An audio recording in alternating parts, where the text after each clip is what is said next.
ધોરણ 6 ગણિત chapter number 3 સંખ્યાઓ સાથે રમત. આજે આપણે સ્વાધ્યાય નંબર 3.1 થી ભણવાના છીએ.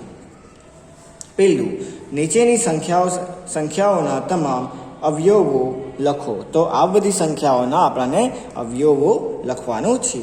તો આપણે જોઈએ કે આ કેવી રીતના આપણને શોધી શકીએ. પહેલો સવાલ છે 24 લખેલો છે, બરાબર. 24નો આપણને અવયવો ગોતવાનો છે. તો કેવી રીતના આપણે ગોતશું, ચાલો જોઈએ. હવે આપણને 24 જોવાનું છે. 24 કયા કયા ટેબલના અંદર આવે છે, બરાબર. આપણને અહીંયા શું જોવાનું છે, 24 કયા કયા ટેબલના અંદર આવે છે. તો 24 એકના ટેબલમાં આવે છે. 24 એકનો ગુણાકાર 24 સાથે 24 મળે છે. પછી 24 બેના ટેબલના અંદર આવે છે. 2નું 12 સાથે 24. 24 3ના ટેબલમાં આવે છે. 3નું 8 સાથે 24. અને 24 4ના ટેબલમાં પણ આવે છે. તો અહીંયા આપણે જોયું 24 એકના ટેબલમાં આવે છે, 2ના ટેબલમાં આવે છે, 3ના ટેબલમાં આવે છે અને 4ના ટેબલમાં આવે છે. એમ જ 6ના ટેબલમાં બી આવે છે બેટા, કે 6નો ગુણાકાર 4 સાથે બી 24 મળે, 8નો ગુણાકાર 3 સાથે બી 24 મળે, 12નો ગુણાકાર 2 સાથે બી 24 મળે અને 24નો એક ગુણાકાર સાથે બી 24 મળે છે. તો 24 એકના ટેબલમાં, 2ના ટેબલમાં, 3ના ટેબલમાં, 4ના ટેબલમાં, 6ના ટેબલમાં, 8ના ટેબલમાં, 12ના ટેબલમાં અને 24ના ટેબલમાં આવે છે. તો 24ના અવયવો કયા છે? અવયવો કયા છે? 1, 2, 3, 4, 6, 8, 12 અને 24 છે, બરાબર. બહુ ઇઝી છે. આ બધા સમૂહમાં તમને આવી રીતના જ અવયવો ગોતવાનો છે. અવયવો મતલબ શું થાય કે આપણને જોવાનું છે, અહીંયા જે બી નંબર લખેલું હોય એ જોવાનું છે. આ નંબર કયા ટેબલના અંદર આવે છે, બરાબર. કયા ટેબલના અંદર આવે છે. સારું. એમ જ બીનું સમ છે, લખેલું છે અહીંયા 21 કયા કયા ટેબલના આવે છે. આપણને ખબર છે 21 એકના ટેબલમાં આવે છે અને 21 3ના ટેબલમાં આવે છે. સાથે 21ના ટેબલમાં પણ આવે છે અને 7ના ટેબલમાં બી આવે છે. જો 3નો ગુણાકાર 7 સાથે તો 21 મળે અને 1નો ગુણાકાર 21 સાથે 21 મળે છે. એમાં 7નો ગુણાકાર 3 સાથે 21 મળે છે અને 21નો ગુણાકાર 1 સાથે પણ 21 મળે છે. તો એમ જ આવી રીતના શોધવાનું છે, બરાબર. તો આના શું કહેવાય, 21ના અવયવો કયા છે? 1, 3, 7 અને 21 છે. એમ જ હવે આપણે આગળ જોઈએ. હવે પ્રથમ આ બધા બાકીના જે સમ છે એ તમે કરી લેજો, બરાબર. તમને એમ જ જોવાનું છે 20ના ટેબલમાં 20 કયા કયા ટેબલમાં આવે છે, 12 કયા કયા ટેબલમાં આવે છે, 23 કયા કયા ટેબલમાં આવે છે, 18 કયા કયા ટેબલમાં આવે છે. બીજો સવાલ, પ્રથમ 5 અવયવી લખો. તો હવે આપણને સૌથી પહેલાં 5 અવયવી લખવાનું છે. તો 5નું, 8નું અને 9નું જોઈએ. 5નું સૌથી પહેલાં અવયવી કઈ છે? તો 5નું પાંચના ટેબલમાં પ્રથમ આપણને અવયવી લખવાનું છે. તો 5નું ગુણાકાર 1 સાથે 5 હોય, પછી 2 સાથે, 3 સાથે, 4 સાથે અને 5 સાથે. એમ જ 5નું ગુણાકાર 1 સાથે 5, 5નું ગુણાકાર 2 સાથે 10, 3 સાથે 15, 4 સાથે 20 અને 5 સાથે 25. તો એવી રીતના આપણને આ જે અહીંયા લખેલા છે 5, 8 અને 9 એના આપણને ટેબલ લખવાનું છે 1 થી લઈને 5 સુધી. પહેલાના પ્રથમ 5 અવયવી લખી નાખવાના છે. સારું. હવે આ જે મેચિંગ છે એ તમે કરજો, બરાબર. મેચિંગ મેં તમને દઈ દીધા છે. આ જોડકા તમને કરવાના છે. પછી 100 સુધીના 9ના બધા અવયવી લખવાના છે. તો 9 કેના અંદર આવે છે, બરાબર. અહીંયા આપણને શું લખવાનું છે? અવયવી લખવાનું છે. 100 સુધી 9ના અવયવી લખવાનું છે અને 100 સુધીના પહેલા, બરાબર. ચાલો જોઈએ. 9નું 1 સાથે 9, 2 સાથે 18, 3 સાથે 27, એમ 4 સાથે 26, 5 સાથે 35, એમ 6 સાથે 7 સાથે 8 સાથે 9 સાથે 10 સાથે અને 11 સાથે. 11 સાથે શું મળે છે? અહીંયા 99 મળે છે. હવે અગર મેં 12 સાથે કરું તો વધી જાય, 100 કરતાં વધી જાય છે. એટલે આપણને અહીંયા 100 કરતાં ઓછું લખવાનું છે. તો 100 કરતાં ઓછું શું હોય? 99, બરાબર. તો 99 છે. 9 સાથે 11 કરશો તો તમને 99 મળશે. એમાં તમને 9ના બધા અવયવી શોધવાના છે, બરાબર. આવી રીતના. તો 9, 18, 27, 36, 45 આ બધા શું છે?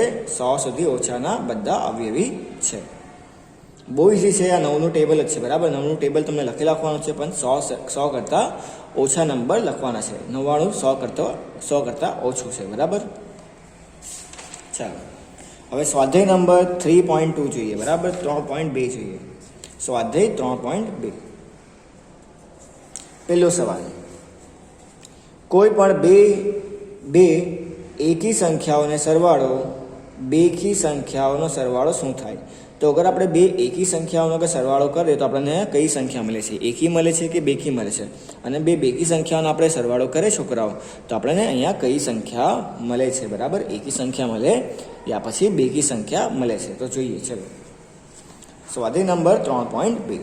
પહેલું, અગર આપણને બે એકી સંખ્યાઓનો આપણે સરવાળો કરીએ, જેમ કે ઉદાહરણ 3 પર 3 ને 5 સાથે આપણે 3 ને 5 બે શું છે? એકી સંખ્યા છે. બરાબર, આ બંને એકી સંખ્યાઓનો અગર આપણે સરવાળો કરીએ તો આપણને શું મળે છે? 8 મળે છે. અને 8 શું છે?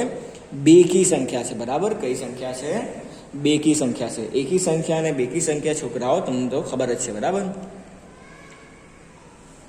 બેકી સંખ્યા મતલબ 8 હોય, 10 હોય, 12 હોય, બરાબર, 14 હોય, 16 હોય. અને એકી સંખ્યા કઈ કહેવાય છે? 1, 3, 5, 7. બરાબર, આ બધી કઈ છે? એકી સંખ્યા છે. તો બે એકી સંખ્યાઓનો સરવાળો કરીએ તો બેકી સંખ્યા મળે છે. અને બે બેકી સંખ્યાઓનો સરવાળો કરીએ તો શું મળે છે? બેકી સંખ્યા જ મળે છે. બે બેકી સંખ્યાનો અગર તમે સરવાળો કરશો તો તમને જવાબમાં બેકી સંખ્યા મળશે. ચાલો, હવે સેકન્ડ છે ખરું અને ખોટું છે. આ તમે કરી લાગજો.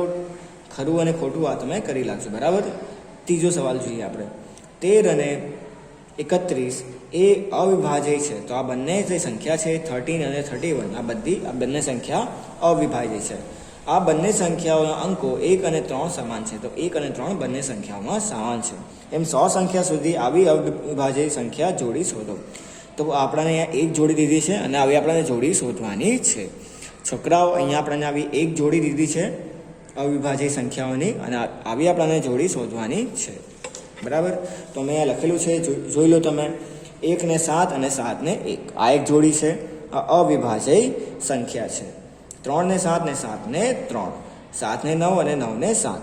તો આ ત્રણે ઉદાહરણ છે જે અવિભાજ્ય સંખ્યા છે અને આ બંને જોડી છે. બરાબર, 3, 7 ને 7, 3. એમાં 7, 9 અને 9, 7. સારું, હવે આગળ જોઈએ આપણે.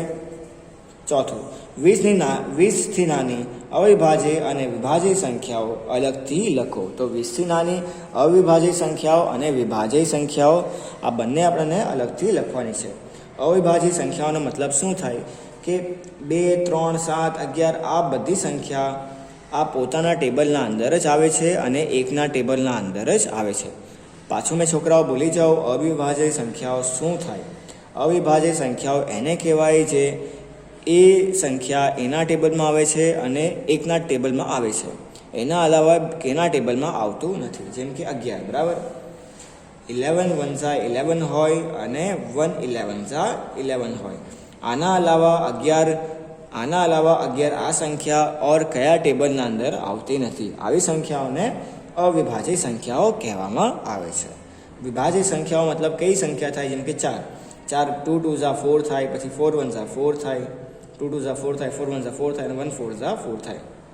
મતલબ આ બંનેના અલાવા આ બંનેના સાથે બીજા કયા ટેબલના અંદર આ સંખ્યા મળે છે એને કહેવાય છે વિભાજ્ય સંખ્યાઓ. બરાબર, આ બંનેના ટેબલમાં આના અલાવા બીજા ટેબલોમાં પણ આ સંખ્યા મળે છે. જેમ કે 2 2 4 એને કહેવામાં આવે વિભાજ્ય સંખ્યાઓ.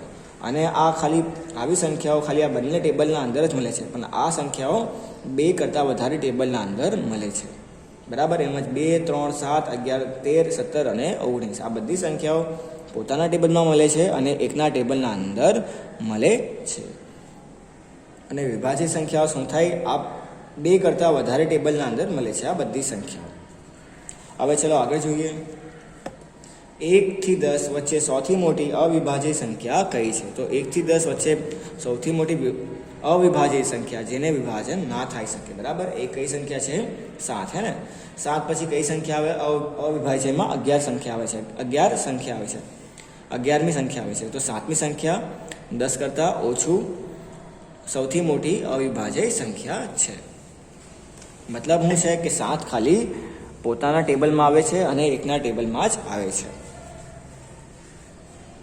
એમ જ નીચેની સંખ્યાઓને બે એકી અવિભાજ્ય સંખ્યાઓનો સરવાળો તરીકે દર્શાવો. સારું, મેં પાછું વાંચી લો એકવાર. નીચેની સંખ્યાઓને બે એકી અવિભાજ્ય, બરાબર, અવિભાજ્ય સંખ્યાનો સરવાળો તરીકે દર્શાવો. તો અહીંયા આપણને શું કરવાનું છે? આપણને બે એવી સંખ્યાઓ લેવાનો છે પહેલો સવાલ કયો છે 44, બરાબર 44. અહીંયા આપણને બે એવી સંખ્યાઓનો લેવાનો છે જે કેવી સંખ્યા હોય, અવિભાજ્ય સંખ્યા હોય, બરાબર. કેવી સંખ્યા હોય, અવિભાજ્ય સંખ્યા હોય. એવી આપણને બે અવિભાજ્ય સંખ્યાઓને લેવાનું છે અને આપણને આ જવાબ શોધવાનો છે. જેમ કે જો મેં અહીંયા પહેલાં હું લીધું છે 3, જેમ આપણને ખબર છે એક અવિભાજ્ય સંખ્યા છે, કેમ કે 3ના ટેબલમાં આવે છે અને 1ના ટેબલમાં જ આવે છે. એમ જ 41 3ના ટેબલમાં આવે છે અને 1ના ટેબલમાં જ આવે છે. મતલબ આ બંને સંખ્યાઓ અવિભાજ્ય સંખ્યા છે. આ બંને અવિભાજ્ય સંખ્યાઓનો સરવાળો કરીને આપણને આ સંખ્યા મેળવવાનો છે. જેમ કે જોઈ શકો તમે 13 ને 31નો શું કહેવાય સરવાળો શું થાય તો 44 થાય છે, બરાબર. 44 થાય છે. એમ જ 7 + 37 તો એમ જ પાછો 44 મળે છે આપણને. તો એવી સંખ્યાઓ લેવાનો છે, એવી અવિભાજ્ય સંખ્યાઓ લેવાનો છે. તમને આપણી નોટબુકના અંદર તમને આ લખવાનું છે. એવી અવિભાજ્ય સંખ્યાઓ લેવાનું છે, એનો સરવાળો કરીને તમને આ જવાબ મેળવવાનો છે. એમ જ હવે તમે જે બાકીના સમ છે, બરાબર, તમને 6 બતાવ્યો. તમને 7, 8,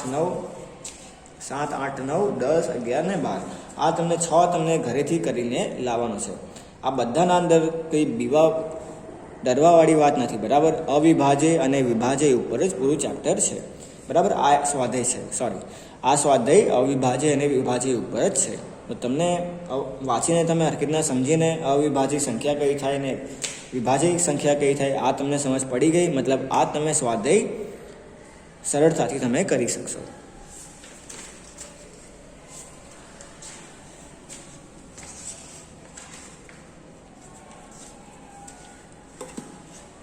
ચાલો હવે કાલે આપણે સ્વાધ્યાય નંબર 3.3 ભણશું.